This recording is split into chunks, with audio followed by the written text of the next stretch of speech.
قلبته في حرامي حلق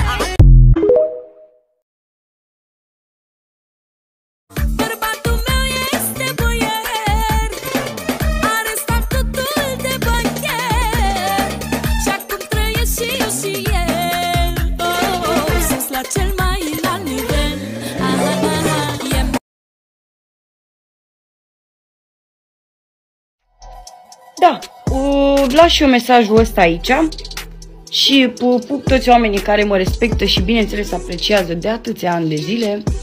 Consider că nu am mers niciodată în viața mea pe profilul cuiva să las vreun comentariu neadecvat sau să mă iau de genele părul cuiva și așa mai departe. Însă la mine s-a venit mereu: de ce spui foarte mult aur, de ce nu știu ce, de ce nu știu cum. Țin să vă anunț. Eu consider că multe dintre voi aveți. De ce veniți la mine să-mi comentați? Când îl pun, de ce îl pun? Când nu l-am, de ce nu l-am? Măi, fetelor, dați-vă cu reveneală. Pun cât vreau eu, fac ce vreau eu, când vreau eu. Pentru că îmi place, pur și simplu. Când mă satur de el, îl pun deoparte și începeți: vai, dar nu mai ai aur. Da.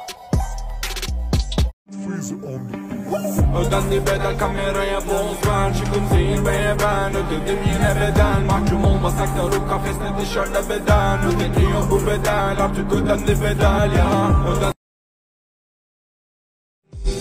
Hayalet gibi onunlayken yaşarsın bak harbiden.